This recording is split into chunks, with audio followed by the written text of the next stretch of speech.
할렐루야. 오늘 말씀을 통해 여러분의 삶 가운데 이 세상을 어떻게 바라볼 것인가, 특별히 그리스도의 관점, 성경적인 관점으로 바라보는 관점의 변화가 일어나는 축복의 시간이 되기를 주님 이름으로 축원합니다. 여러분에게 함께하기를 축원합니다. 오늘 말씀의 제목은 그리스도인의 세계관입니다. 월드뷰, 세계관. 예수님께서 오늘 우리 권사님 잘 읽어주셨듯이 이제 성전으로 들어가는데 성전세를 내달라 이렇게 요청을 받습니다. 예수님께서 세금이 이제 국세가 있고 또 성전세가 있잖아요. 또 이스라엘 그때 유대 당시에 성전으로 들어갈 때 이제 나이가 20세 이상 된 이제 장성한 성인들 같은 경우 반세겔을 내는 그 법이 이제 성전세에 지정이 되어 있습니다. 그래서 반세겔 정도면 오늘날 환율로 따졌을 때 한 300원, 400원 정도 되는. 그래서 예수님께서 시몬 베드로에게 낚시를 해서 거기에서 한 세겔을 가져와서 너 반세겔, 나 반세겔 해서 한 세겔을 납부해라. 이렇게 하면서 이제 예수님께서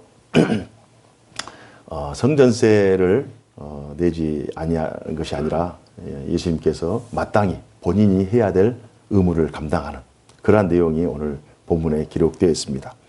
사실 그 당시 예수님 당시 그 동전이라고 하는 것은 사실 성전에 내는 동전.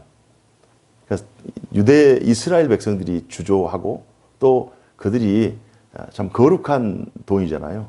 그럼 특별히 거룩하게 만들어야 되는데 그 당시 그 유통되었던 그 동전은 이스라엘 위쪽에 이제 그 페니키아 지역에 이제 두로라고 하는 지역이 있어요. 그러니까 두로에서 만든 동전. 앞면에는 로마 황제의 얼굴이 그려져 있고 뒤에는 로마의 독수리가 그려져 있는. 그래서 가장 거룩한 곳에 드려야 될 돈이 이방인이 유통하는, 이방인이 만든 그 동전을 드려야 되는. 그러니까 좀 이게 어떻게 보면 역설 같죠, 그죠? 어울리지 않아요. 그러나 그럼에도 불구하고 예수님께서 그 세계를 성전세로 냅니다. 그리고 이 베드로와 대화 중에 그 나라의 아들이 어떻게 세금을 내겠느냐, 내는 것이 합당하냐, 또 가하냐, 부하냐 이렇게 물어봤을 때 그 아들은, 그 나라 왕의 아들은 낼 필요가 없습니다. 뭐 이런 식의 대화를 합니다. 그러나 그럼에도 불구하고 예수님께서 마땅히 성전의 주인 되신 예수님께서 성전세를 낼 필요가 없잖아요. 그러나 그럼에도 불구하고 예수님께서 예수님 반세겔 또 베드로 반세겔 이렇게 하면서 당신의 의무를 감당합니다. 이게 오늘 본문의 내용이에요. 사소한 일로 사람들의 마음이 닫혀지기를 원치 않는 그 마음으로 성전세를 냅니다. 우리가 이 생을 살다 보면 우리가 원하는 그리스도인으로서 원하는 일, 또 원치 않은 일이 있잖아요. 세상에 살다 보면 많은 경우 크리스찬들이 불교 대학에 가는 것, 여러분 어떻게 생각하세요? 크리스찬들은 꼭 크리스찬 대학만 가야 되느냐?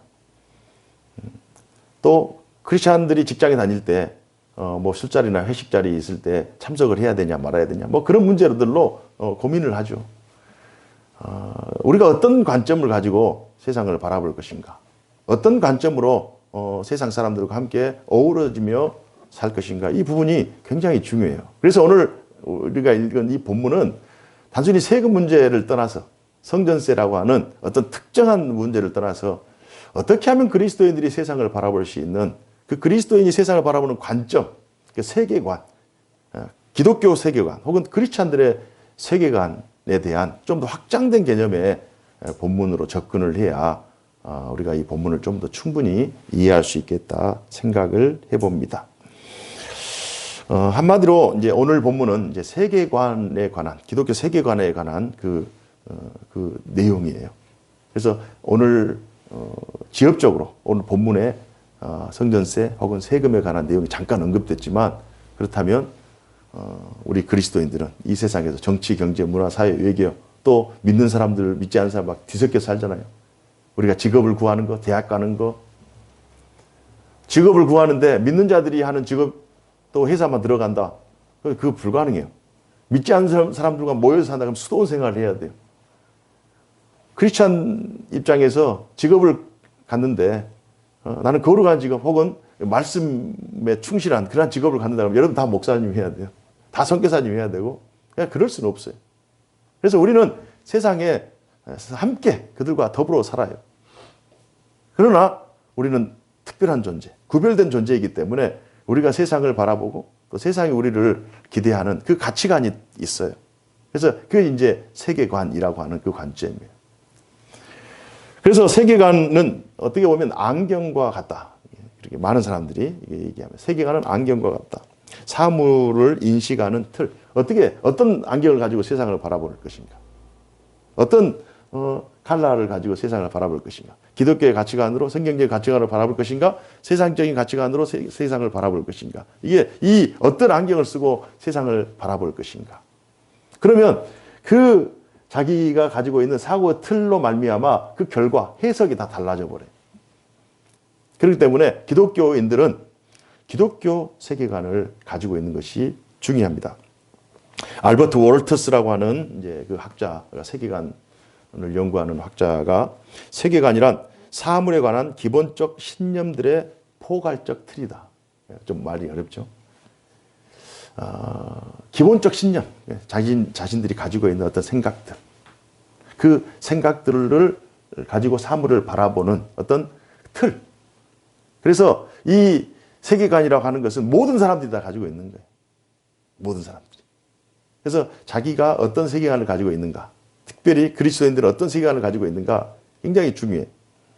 제임스 사이어라고 하는 어떤 학자는 이 세계의 근본적 구성에 대해서 우리가 의식적, 무의식적으로 견지하고 있는 일련의 전제들이다.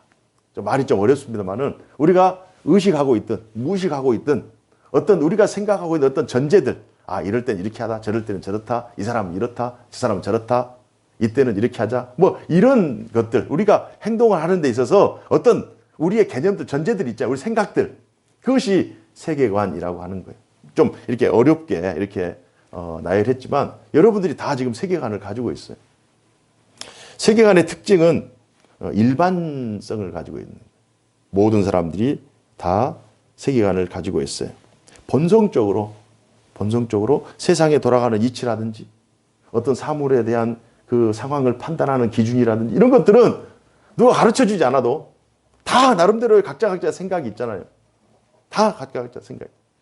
그래서 일반성이다. 일반적인. 모든 사람 다 세계관을 가지고 있다. 그러니까 바른 세계관을 가지고 있는데 어떤 세계관을 가지고 있느냐 이건 다른 문제예요. 그러나 세계관은 다 가지고 있다. 또 세계관은 그 사람의 행동에 영향을 미친다는 거예요. 세계관은 그 사람의 행동에 영향을 미쳐. 자기가 가지고 있는 어떤 전제들, 자기가 가지고 있는 어떤 생각들이 그 사람의 행동과 연결이 되는 거예요. 가령 예를 들어 봅시다. 어떤 꿈, 나는 꿈에 대해서 굉장히 의미를 부여하고 있는 사람이 있다면 그 꿈에 누가 나타났다. 그 꿈에 누가 가령 어떤 사람이 아버지가 새라고 생각하면 그 새를 바라보는 그 관점이 다를 거예요. 꿈에 새가 나타나거나 혹은 새가 이렇게 안으로 뭐 집 안으로 들어오거나 새가 어떤 특별한 행동을 했을 때는 아버지가 나타났나? 뭐 이런 생각도 할 것이고 또 이사할 때 손 있는 날, 손 없는 날 막 따지는 사람도 있잖아요. 막 이런 사람들은 자기가 생각하는 어떤 전제에 행동을 영향을 미치는 거예요. 그래서 손 없는 날, 손 있는 날 그때 가려가서 이사를 하는 거예요. 그런 징크스 같은 거 있잖아요. 그런 전제들이 다 있어요. 또 세계관은 다양성을 가지고 있습니다. 다양해요. 이건 우리가 인정을 해야 돼요. 유물론을 가지고 있든지 불교, 유교, 또 기독교, 또 여러 다양한 세계관을 가지고 있어요. 그리고 그 세계관은 또 유연합니다. 세계관이 바뀌어요. 세계관이 날 때부터 죽을 때까지 고정된 것이 아니라 바뀌어요. 환경에 따라, 상황에 따라 바뀌어요. 어떤 전제들이 바뀌잖아요. 생각이 바뀌잖아요. 10대, 20대, 30대, 40대 그 생각이 바뀌는 거예요. 그래서 이 세계관을 갖는 것은 또 바른 세계관, 특히 크리스찬들은 기독교 세계관을 갖는 것이 굉장히 중요해요. 왜요? 기독교 세계관을 가지고 세상을 바라봐야 그 기독교인의 행동 양식이 나타나기 때문에 바른 세계관이 굉장히 중요해요. 바른 세계관. 성경적인 세계관 굉장히 중요합니다. 그래서 세상을 바라보는 그 판단 기준이 이제 세계관이라고 있잖아요. 세상을 바라보는 틀. 그 세금 문제를 어떻게 볼 것인가? 세금 문제. 여러분 우리나라에서도 세금 그러면 가령 뭐 특별히 한 4개 정도의 큰 그 세금을 의무를 해야 되잖아요. 의무, 납세 의무 있고 뭐 교육, 국방, 근로 의무 이 4가지 의무. 또 환경 보존의 의무, 자기가 가지고 있는 수익을 건전한 데 사용하는 그런 그 의무가 있어요. 6가지 중에 우리가 크게 한 4개 정도 의무가 있는 거예요. 국방의 의무. 그럼 남자들은 군대 가야 되잖아요. 근로의 의무, 교육의 의무, 납세 의무. 다 우리가 국가와 우리가 의무라고 하는 것은 국가가 존속하는 동안 그 국민이 국가와 맺은 언약이에요. 그래서 어떻게 공적으로 사용하느냐, 유용하게 사용하느냐, 그걸 이제 감시하고 또 보완하고 이러기 위해서 국가 공무원이 있고 국회의원들이 있고 다 입법 행정기관들이 다 존재하는 거예요. 그래서 아니 왜 세금만 나라에서 떼어가냐, 왜 강탈해 가냐, 뭐 이런 식으로 생각하면 안 된다고요. 우리가 마땅히 국가에 대한 그 세계관이 있어야 되는 거예요. 그럼 크리스찬들은 세금 안 내도 되냐? 그건 아니라는. 11조를 내고 또 국가에 대해서도 세금을 내는 이런 부분에 있어서 어느 정도 우리 생각이 정립이 돼 있어야 된다는 거예요. 기독교 세계관.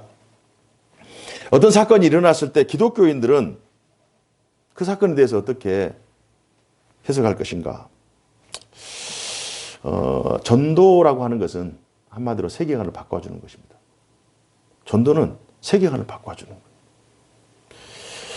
은혜를 받을 때 세계관이 바뀌는 거예요. 저희 집안에 장인어른께서 한 40년 전에 은혜를 받았어요. 그 전에는 뭐 그냥 교회 대충 다니고 뭐 이렇게 음주 가무를 즐기고 자기 생각대로 자기의 그 젊은 패기를 믿고 이렇게 사셨어요. 그런데 기도원에 가가지고 은혜를 받았어요. 완전히 그때부터 그 다음 날부터 술, 담배를 완전히 끊고 완전히 새 사람이 돼버린 거예요. 행동 양식이 달라져 버린 거예요. 그렇게 할 수도 있나? 은혜를 받으면 그렇게 되는 거예요. 은혜를 받으면.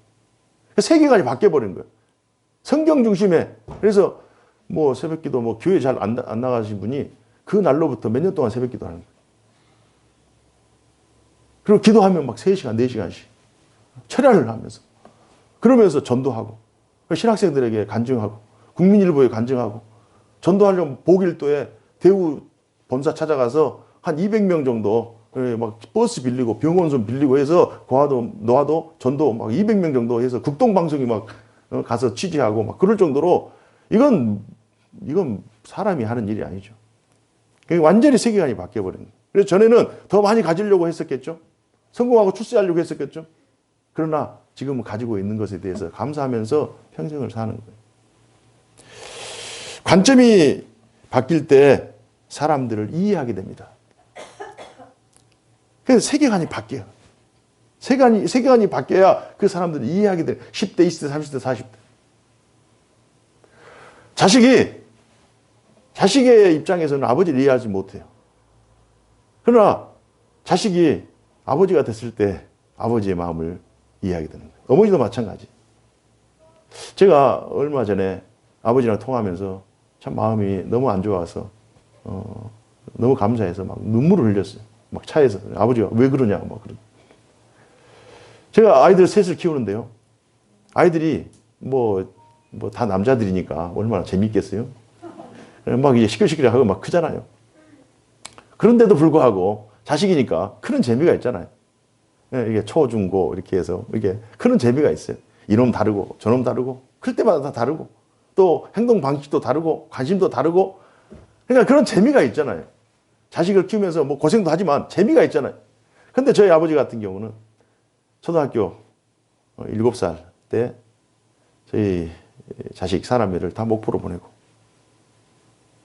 자식을 뒷바라지만 했지 자식이 크는 재미를 못 봤어요. 소풍을 한 번도 못, 운동회 뭐 아이가 뭐 크는 모습들을 전혀 보지를 못한 거예요. 그러니까 나이가 제가 이제 아이를 키우면서 이제 뭐 아이들 또 시험도 보고 준비하고 막 이런 것들을 얘기할 기회가 생기잖아요. 그러면 이런저런 소소한 것들을 좀 뭐 하루에 한 번, 뭐 두 번, 이틀에 한 번 이렇게 전화를 하거든요. 그러면 통화하면서 얘기를 해요. 그러면 기뻐하셔요. 손자가 하는 것도 기뻐하셔요. 그럼 자식이 컸을 때 그 모습을 봤다면 얼마나 기뻐했을까.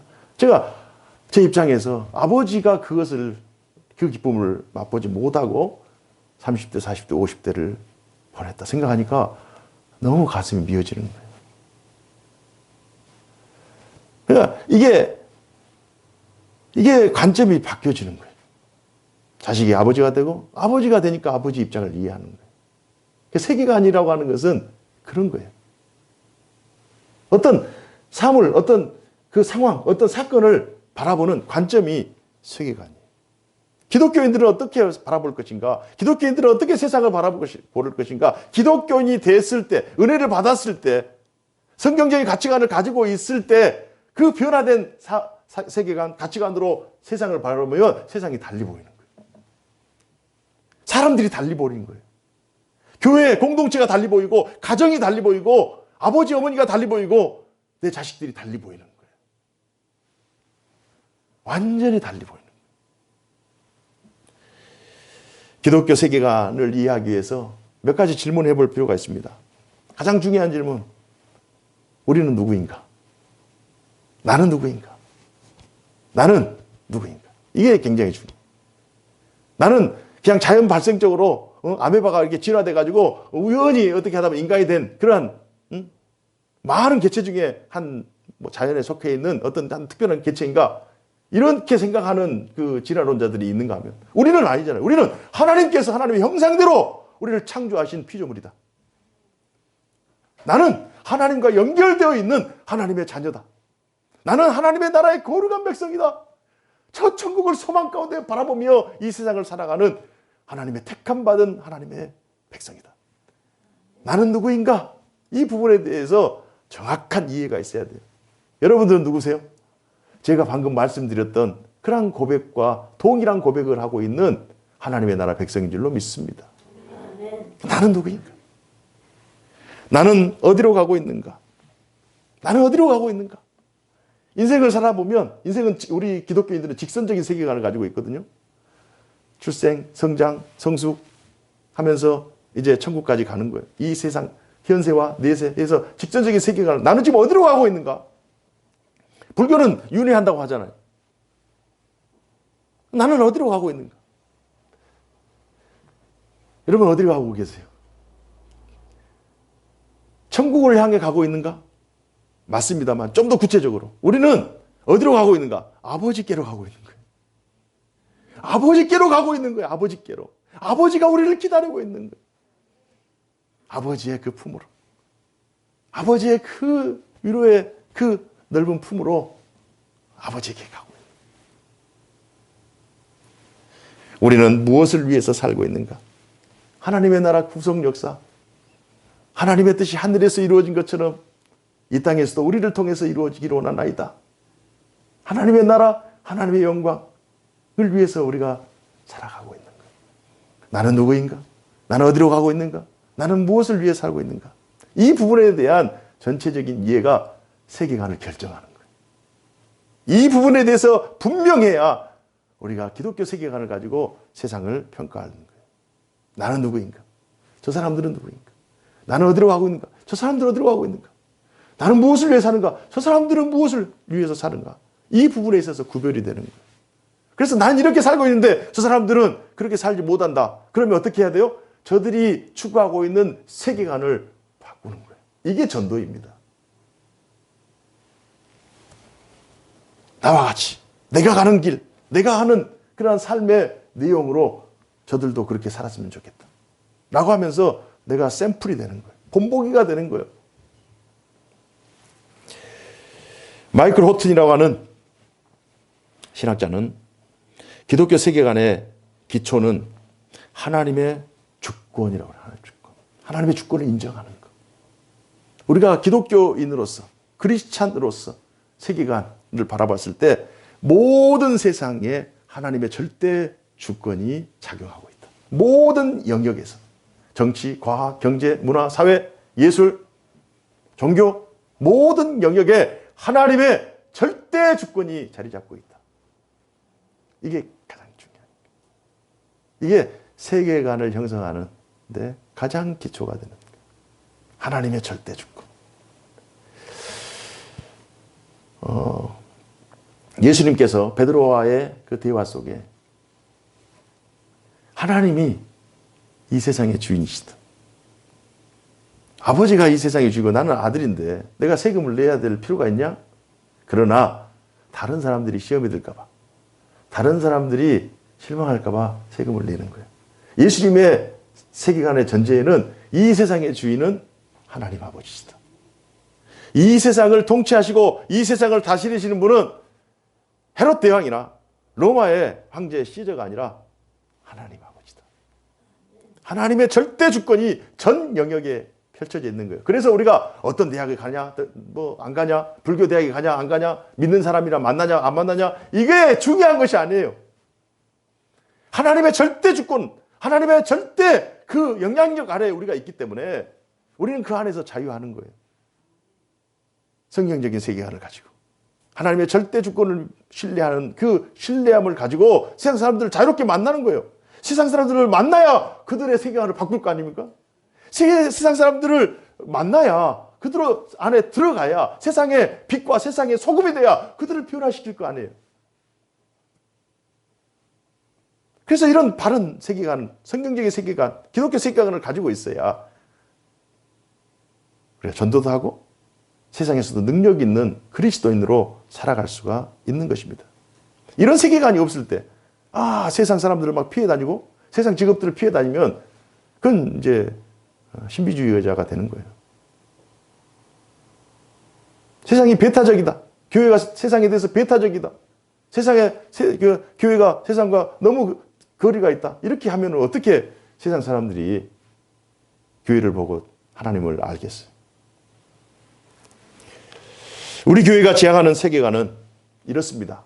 성도는 세상에 살지만 세상에 속한 자가 아니다.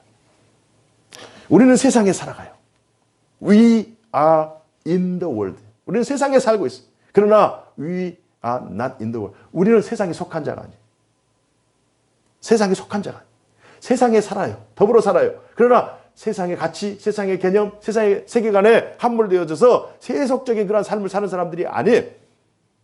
이게 우리가 지향하는 가치관, 세계관이에요. 우리는 세상에 살지만 세상에 속한 자들이 아니다. 그래서 이런 전제 싸움이 굉장히 중요합니다. 네 가지의 전제가 굉장히 중요해요. 하나님께 세상을 창조하셨다. 그러나 세상과 사람은 타락하였다. 그래서 세상과 사람이 타락한 이 사람들은 구원이 필요하다. 그리고 그 구원은 마지막 날에 예수 그리스도로 인하여 회복된다. 이 네 가지가 굉장히 중요합니다. 창조, 타락, 구원, 회복. 이 네 가지의 확신이 있어요. 확신을 가지고 있어야 우리가 기독교 세계관을 형성할 수가 있어요. 첫 번째, 세상은 하나님께서 창조하셨다. 세상 하나님께 창조하셨다. 그럼 세상의 주인은 누구예요? 하나님이세요. 세상의 주인은 하나님이세요. 여러분의 주인, 나의 주인. 나의 주인 하나님이시면 다른 사람의 주인은 하나님이시죠. 하나님이 주인이신데 자신들이 주인이라고 우기는 그 사람들을 보면서 그 세상의 세계관을 보면서 우리는 아니다. 하나님이 세상을 창조하셨다. 창조하신 하나님은 지금도 세상을 통치하신다. 이 사실에 대한 확실한 전제들을 가지고 있어야 돼. 그래서 어떤 이 창조론에 대해서 반대한 사람들은 관념에 의해서 물질에 의해서 세상이 자연 발생했다 이렇게 생각합니다. 그래서 어떤 사람들은 유심론을 주장해요. 유심론. 정신이 이 세상의 기초다. 그래서 구원이라고 하는 그들이 생각하는 유심론이라고 하는 해결 같은 사람, 유심론이라고 생각하는 사람들은 우리가 가지고 있는 정신이 있는데 더 큰 정신을 만날 때 구원이 이루어진다. 이렇게 생각하는 거예요. 정신. 그리고 또 이에 반해서 유심론에 반해서 유물론자들은 정신이 아니다. 정신만 가지고 어떻게 인생을 사느냐. 물질이 중요하다. 물질이 기초다. 그래서 이 사람들은 물질이 있어야 정신도 존재한다라고 하면서 물질의 우월성을 주장합니다. 어떤 사람들은 원자론을 주장해요. 원자론이라고 하는 것은 모든 것이 물질에서 비롯된다고 하는데 이 물질이 유심론, 정신, 유물론, 물질에 강조했는데 원자론은 이 물질이 진화한다. 진화한다. 그래서 아베마가 뭐 이렇게 뭐 돼가지고 결국 사람이 됐다라고 하면서 진화론을 주장합니다. 그들이 가지고 있는 세계관이에요. 그래서 이런 세계관들은 늘 변하게 돼요. 확실하지가 않아요. 우리 성경적인 세계관같이, 기독교 세계관같이 창조, 타락, 구원, 회복 이런 확실한 전제들이 있는 것이 아니라 가변적인 거예요. 확실하지가 않아요. 그래서 이런 창조에 대한 확실한 인식이 있어요. 우리는 하나님께서 창조한 피조물이다. 두 번째, 인간은 타락했다. 인간은 타락했기 때문에 우리의 능력으로, 우리의 어떤 권한으로 우리의 타락한 본성이 회복될 수 없어요. 그러나 유물론자들, 유심론자들, 이런 창조론에 입각하지 않는 그 세계관을 가지고 있는 사람들, 인간이 타락했다라고 하는 이 사실에 대한 성경적인 가치관을 가지고 있지 않는 사람들은 어떤 주장을 하느냐? 아니다. 인간의 능력은 무한하다. 인간은 타락했기 때문에 우리는 아무것도 할 수 없다. 하나님의 전적인 은혜가 아니고서는 아무것도 할 수 없다. 이렇게 주장하지만, 그러나 유물론자, 유심론자들, 또 진화론자들은 아니다. 인간의 능력은 탁월하다. 인간은 모든 것을 할 수 있다. 이렇게 주장하는 거예요. 인간 자체의 고귀함, 무한한 아름다움을 찬양합니다. 이 달라요.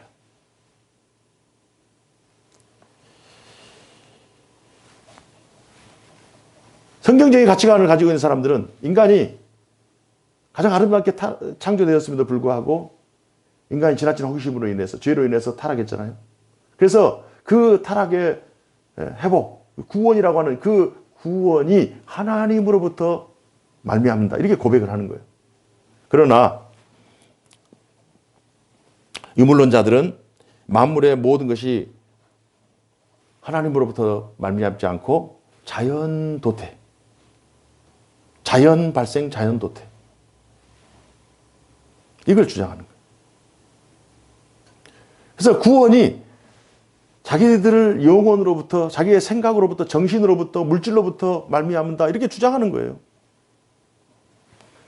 그리고 그들은 하나님께서 세상을 통치하시고 회복시키신다. 이 사실도 믿지 않습니다. 자신들만의 유토피아를 만들려고 그래요. 인간의 무한한 잠재, 인간의 무한한 긍정. 그런 사람들은 인간성을 강조하겠죠. 자연을 찬미하겠죠. 인간의 선택을 중요시하겠죠. 동생을 선택하든, 인간의 종교를 만들든, 인간이 가지고 있는 그 무한한 잠재력을 가장 큰 선으로 생각합니다. 그래서 우리 그리스도인들은 이 세상을 바라봤을 때, 나를 봤을 때, 혹은 세상을 바라봤을 때 가지고 있는 그 사고의 틀, 어떤 전제들이 있잖아요. 세상은 하나님이 창조하셨다. 그러나 세상은 타락했다. 나도 마찬가지고. 우리 인간은 타락했다. 그래서 구원자가 필요하다. 회복이 필요하다. 그것은 하나님께서 회복시키신다. 그리고 하나님께서 이 세상을 통치하신다. 하나님의 나라가 지금도 이루어지고 있다. 이 세계관을 가지고 세상을 바라봐야 되는 거예요.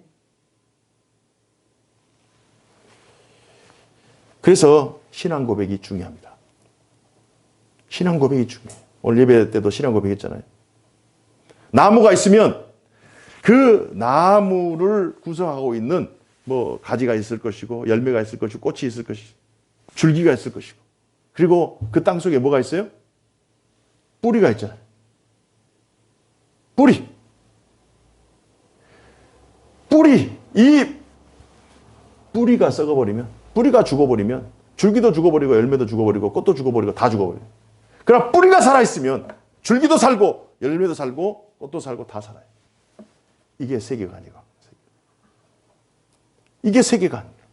성경적인 세계관, 기독교 세계관이라고 하는 거예요. 우리가 세상을 어떻게 바라볼 것인가? 세상은 하나님께서 창조하셨어요. 하나님 주인이세요. 그러나 세상은 타락했어요. 그래서 회복이 필요한 거예요. 회복이. 그 회복은 오직 예수 그리스도로만 가능한 거예요. 그리고 모든 사람 지금 그래서 회복이 필요한 거예요. 지금 가장 성공한 사람, 출세한 사람, 잘난 사람, 연예인들, 뛰어난 사람들, 그 사람들은 자신들이 잘나서 자신들이 최고의 영광의 자리에 있다고 생각하지만 그들 또한 타락한 존재들이라고 하는 사실. 인간이 만들어 놓은, 타락한 인간이 만들어 놓은 가장 아름다운 것들조차도 회복이 필요한 거예요.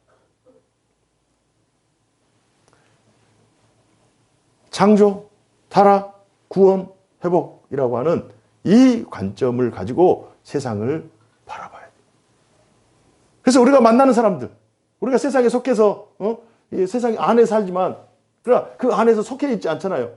구별되어 있잖아요. 그러나 그 기독교 세계관을 가지고 그들을 바라봤을 때 그들 영혼을 바라볼 수 있어야 돼요. 그들 영혼을 하나님 창조하셨지만 그들 영혼은 타락해 있어요. 그들 영혼은 이미 하나님 앞에 죄로 오염되어 있다고. 그럼 그들에게는 회복이 필요해요. 누구를 통해서요? 예수 그리스도를 통해서, 말씀을 통해서 회복이 필요해요. 그러나 그들은 이 세상의 가치가 전부라고 생각해요. 이 세상의 세계관이 절대라고 생각해요. 그러나 그 세계관을 바꾸는 것이 전도예요. 그 세계관을, 성경의 세계관을 소개시켜주는 거예요. 그러나 우리가 확신에 있지 않으면 안 되잖아요. 우리가 성경적인 세계관을 가지고 확신에 있지 않으면 안 되잖아요. 나는 누구인가? 나는 지금 어디로 가고 있는가? 나는 무엇을 하고 있는가? 이 부분에 대해서 확신을 가지고 있어야 돼요. 예수님께서 제자들을 가르칠 때 어떤 전제를 하나 딱 던지셨어요. 어떤 전제였냐면 이 세상에서 어떤 율법이, 어떤 계명이 가장 큽니까? 이렇게 질문이 들어왔어요. 예수님께서 하신 말씀이 하나님을 사랑하고 이웃을 사랑하라. 하나님을 사랑하고 내 몸같이 이웃을 사랑하라. 이 말씀하시고 하나님을 사랑하라. 그리고 이웃을 사랑하라. 여러분, 이게 말씀이요. 이게 예수님의 세계관이, 우리가 추구해야 될 기독교 세계관이 이 안에 들어가 있는 거예요. 하나님을 사랑하고 세상을 사랑하라. 자, 하나님을 사랑하는 그 사랑의 마음으로 세상 사람들을 대해야 되는 거예요. 이게 퍼스트가 되고 이게 세컨드가 돼야 되는 거예요. 그러나 반대로 세상 사람들을 사랑하는 마음으로 하나님을 사랑하거나 또 이렇게 세상 사람들을 사랑하는 그것이 먼저가 되고 그 다음에 하나님을 사랑하는 것이 두 번째가 된다 하면 이게 기독교 세계에서 어긋나는 거예요. 가령 예를 들어봅시다. 전도를 하는데 사람들이 모이면 좋잖아요. 그죠? 사람들에게 좋은 여건, 환경 제공하면 좋잖아요. 그러나 사람들이 많이 모이고 또 여건도 좋고 기분도 좋고 다 좋아. 축제 같은 분위기 좋아. 그러나 사람들이 많이 모이는 건 좋은데 하나님께 드리는 예배가 상실되거나 예배가 굴절되거나 예배의 모양이나 이런 마음이나 정신이 상실돼 버리면 이건 아니라는 거예요. 하나님을 사랑하는 관점으로 세상 사람들을 사랑해야지 세상 사람들을 사랑하는 관점으로 하나님을 사랑하는 이건 안 맞다는 거예요. 이런 전제들이 중요한 거예요. 다윗이 시편 8편 말씀을 찬양으로 지어서 찬양을 했어요. 시편 8편 말씀에 보면 이런 말씀이 있어요. 제가 읽어드립니다. 여호와 우리 주여, 주의 이름이 온 땅에 어찌 그리 아름다운지요. 여호와 우리 주여, 주의 이름이 온 땅에 어찌 그리 아름다운지요. 주의 영광이 하늘을 덮었나이다. 땅과 하늘을 바라보니 너무 아름다운 거예요. 주의 대적으로 말미암아 어린아이들과 젖먹이들을 입으로 권능을 세우시며 이는 원수들과 보복자들을 잠잠하게 하려 하십니다. 주의 손가락으로 만드신 주의 하늘과 주께서 베풀어 주신 달과 별들을 내가 보오니 사람이 무엇이기에 주께서 그를 생각하시며 인자가 무엇이기에 주께서 그를 돌아보시나이까. 이런 아름다운 찬양을 하는 거예요. 주께서 베풀어 주신 주의 달과 별들을 내가 보오니 하면서 하늘의 별과 땅의 그 영광을 보면서 막 찬양하는 거예요. 그러면 이 다윗은 어떻게 하나님께서 자신이 보고 있는 하늘, 자신이 걷고 있는 땅, 그 아름다운 그 전체를 바라보면서, 세상을 바라보면서 어떻게 이런 아름다운 고백을 했을까요? 다윗이 어떻게 이렇게, 다윗은 날 때부터 이런 타고난 능력이 있었을까요? 아닙니다. 다윗이 창세기 1장 1절을 또는 창세기 1장을 이미 충분히 이해하고 그 관점으로 세상을 바라보니까 세상의 하늘과 땅과 이 땅에 있는 모든 것들이 하나님의 손으로 지으신 것이라고 고백할 수 있는 거예요.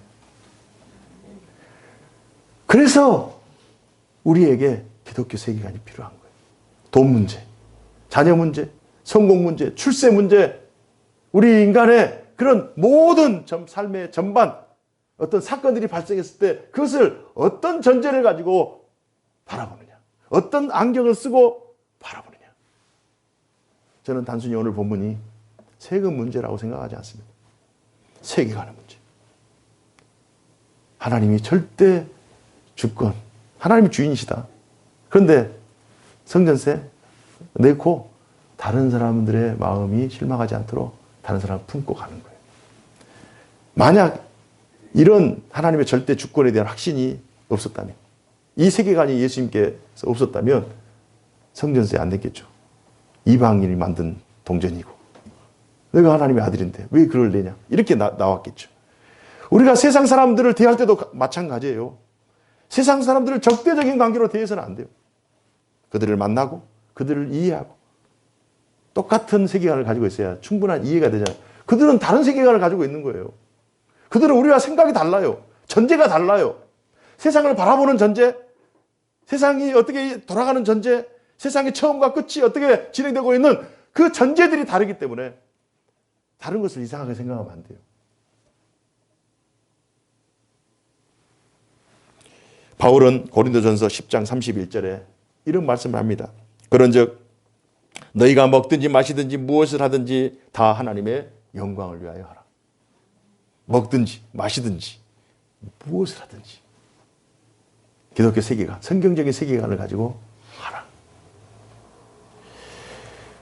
그의 책 로마서 11장 36절, 그가 지은 로마서 11장 36절을 이는 만물이 주에게서 나오고 주로 말미암고 주에게로 돌아갑니다. 그에게 영광이 세세히 있을지어다. 아멘. 만물이 그에게서 주로 말미암고 주에게로 돌아갑니다. 주에게서 나오고 주로 말미암고 주에게로 돌아간다. 이런 관점을 가지고 바울이 세상을 살았어요. 그렇기 때문에 자신의 인생이, 다른 사람들은 와 그렇게 많이 배워가지고 그렇게 많이 가져가지고 그렇게 높은 신분을 가지고서 그렇게 사냐 이렇게 생각할 수 있겠잖아요. 너의 그 많은 학문이 너를 미쳤다 이렇게 벨렉총도 이렇게 정죄했잖아요. 그러나 그럼에도 불구하고 그는 자신의 인생이 하나님 안에 있었고 하나님께서 해석하시고 하나님께서 바라보시고 나는 내 인생은 하나님께서 가장 귀하고 가장 가치 있는 인생이다 이렇게 고백하며 나가는 거예요. 저는 그런 인생 여러분들이 사시기를 주님 이름으로 축복합니다. 아멘. 바른 세계관을 가지고 기독교 세계관을 가지고 있어야 우리가 성경적인 세계관을 가지고 있고 이게 시편 8편을 다윗이 시편 창세기 1장을 가지고 해석하면서 이런 아름다운 찬양을 했잖아요. 그러면 우리 또한 그리스도인의 세계관, 여러분과 제가 가지고 추구해야 하는 이 시대 우리가 살아가는 세상을 바라보는 어떤 관점, 그리스도의 가치관은 성경을 통한 가치관이에요. 성경의 영향을 받아서 우리가 가치관이 형성돼야 돼요. 그럼 성경은 그리스도 혹은 성삼위 하나님의 의도를 기록한 책이잖아요. 그래서 우리는 성경의 영향, 성경은 하나님의 의도가 들어있는. 그래서 우리가 성경을 통해서 하나님의 의도, 하나님의 생각들을 충분히 이해할 때 하나님이 땅에서 하늘에서 이루어지듯 땅에서도 하나님의 뜻이 이루어지는 하나님의 뜻을 실천하면서 구현해내는 그러한 참된 신자의 삶을 살게 될 줄로 믿습니다. 그러한 삶을 사시기를 주님 이름으로 축원합니다. 기도하겠습니다. 사시고 역사하신 하나님 아버지 참 감사합니다. 참 짧은 본문이지만 그러나 이 본문이 우리에게 주는 교훈은 너무 크고 너무 근본적이고 참 위대합니다. 오늘 이 말씀을 토대로 우리가 어떤 가치관을 가지고 세상을 살아갈 것인가, 어떤 세계관을 가지고 세상을 살아갈 것인가. 이미 우리는 택함받은 하나님의 백성이 오니 우리가 성경적인 세계관, 그리스도의 세계관을 가지고 이 세상에서 빛과 소금의 삶을 살아갈 수 있도록 우리 모두를 붙들어 주옵소서. 허락하심을 믿사옵고 살아계신 주 예수 그리스도 이름으로 감사하며 기도하옵나이다. 아멘.